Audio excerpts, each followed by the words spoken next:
We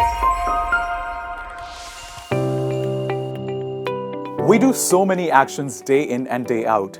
And so many times we do not have phrases. We are short of phrases to describe those actions. Hi everyone, my name is Hridhaan and I welcome each one of you with a very big heart on Let's Talk. In today's lesson, we're going to be talking about how we can use those phrases, 15 most interesting phrases to describe the daily actions that we do. And not just actions like waking up in the morning, but something more complex, something more interesting, and something more meaningful. So what are we waiting for? Let's get started. The first one in the list is a fait accompli. What is a fait accompli? Well, this seems to be as if this word is actually not from English, but it in fact is. A fait accompli means a completed and irreversible action.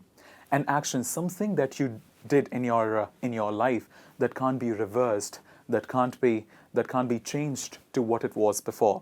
Let's see how we can use fait accompli in the form of an example here. Now, this decision has become a fait accompli, and you are too late to make any sorts of amendments in it. Amendments, very interesting word. What is the meaning of it? It means changes in actions. You are too late. This action has now become a fait accompli. That means it has become a part of your fate which can't be changed. This is the first phrase for describing actions. The first action that can't be changed, a fait accompli. Let us now move to the second one in the list. The second one is a far cry. What is a far cry? A far cry refers to a very different thing than promised.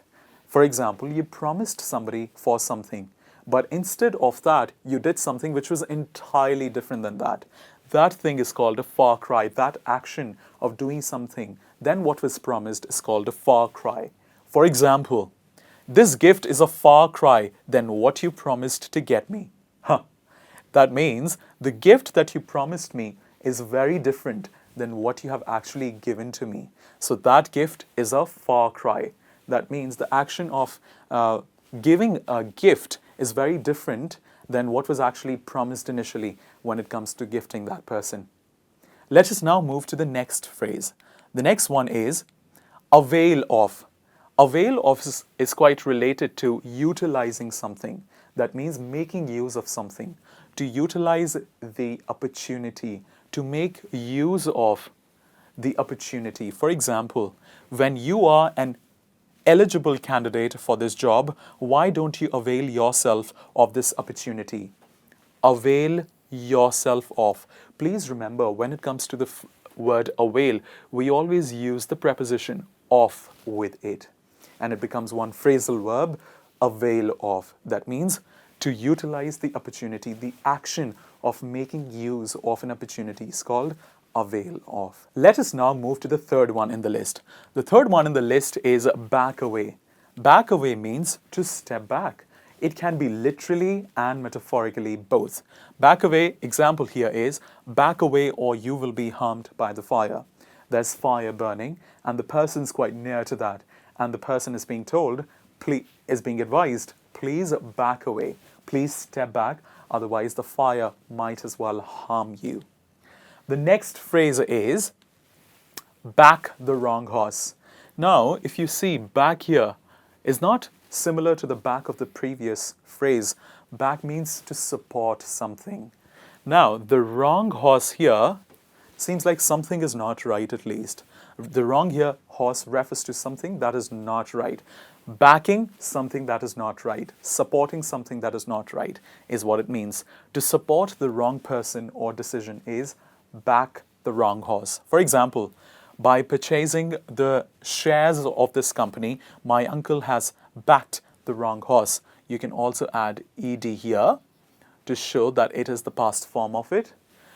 By purchasing the shares of this company, my uncle has backed the wrong horse. That means my uncle has supported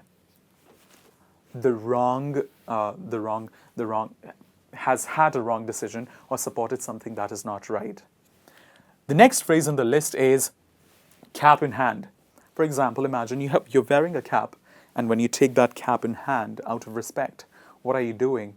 you're actually showing respect to the person, and not just respect. What are you doing? You are making a request in a very polite manner. For example, we had to cap in hand before our teacher for a 10 minutes break. I'm sure it has happened to just about everyone in their lives. What do? They request the teacher for a bit of a longer break of a longer duration. And that is cap in hand. When you request something politely, you go cap in hand. Interesting thing that I can tell you is you can use the word go always before the phrase cap in hand. You shouldn't say take cap in hand. As a matter of fact, you should say go cap in hand. That means you went polite, you became polite, and you started requesting the person for what you'd wanted. This is the action of requesting politely, cap in hand. Let's look at the next phrase. The next one is carry the ball. What is carry the ball? For example, let's say there's one ball in the room and you have been given the responsibility of carrying it. That means you have to take control of a situation or something. For example, she decided to carry the ball until her mother comes back from the office. That means something must have happened at home, and she decided to be the one who would control the situation in that moment until a wiser person, an elder person comes back home. So, if you ever have taken a responsibility of something or controlled a situation, you can use the phrase describing action that you are carrying the ball. That means you're controlling the situation. Have you ever controlled a situation or carried a ball ever in the past or recently? If you have, please write it using an example of this phrase in the comments section below. Next phrase is chew the cud. It is a very interesting phrase and one of my favorite ones when it comes to describing actions, because it is a little bit sarcastic and is quite interesting as well. For example, it means to be in a serious thinking process. Now, it can be used positively and at the same time sarcastically. The example that I've typed in here for you guys is very funny. For example, it is here. He hardly pays attention to what I say these days. He keeps on chewing the cud the whole day. He keeps on chewing the cud the whole day. That means he's always in a serious thinking process for nothing, basically. So he does not pay attention. Rather, he chews the cud the entire day. Are you the one who keeps on chewing the cud as well the entire day? Please do let us know in the comment section below. The next phrase in the list is elbow out. What is the elbow? A lot of people get confused between the words elbow and toe. This is the elbow and down there is the toe. Now, to elbow out somebody, what does that mean? It means to shrug aside, to make somebody go to the side and you be in the position. Have you ever traveled on a tube or on a metro?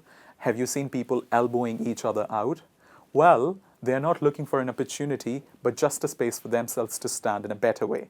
But here, elbow out primarily means using force to make someone leave the position. It can be literally, also metaphorically. At office, do you know somebody who elbows out everyone and grabs all the opportunity of shining out bright? Well, that person always elbows out people. For example, he has attained this position in office by elbowing many people out of his way.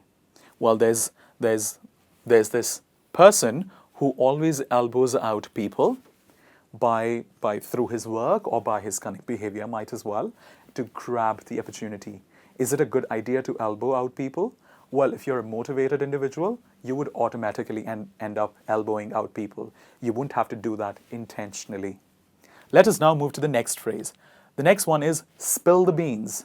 Spill the beans means to share a secret before someone who should not know about it. For example, imagine there's me, there's you, and there's another person. And I am telling some of your secret to the third person, and you don't want me to do that. So what am I trying to do? I'm spilling the beans. Whose beans? Your beans to the third person. Let's see how we can use it in the form of an example. She tried to spill the beans about her business plan when he threatened for life. When he threatened her for life. So there are three people: she, the girl, he, the boy, and the secret that she's revealing telling the information to. She's revealing the business plans of a guy to somebody, and the guy threatened her for life. The guy said, not happening. So what is she doing? She's revealing the secrets. She's spilling the beans. The next phrase is wolf down. Wolf down primarily means to eat greedily. A lot of nom nom nom nom happening. For example, the kid wolfed down the whole cake in no time. Kids love eating cakes and pastries. And this kid is actually one like me who has wolfed down the entire cake in no time. Are you one of those kids who wolf down cakes, or let's say anything that is sweet, in no time? Well, you know better. This brings us to the end of all the phrases to describe action. I hope you enjoyed the video, and in case you liked this video, please give us a thumbs up and also subscribe to our channel. Thank you very much and have a great day ahead.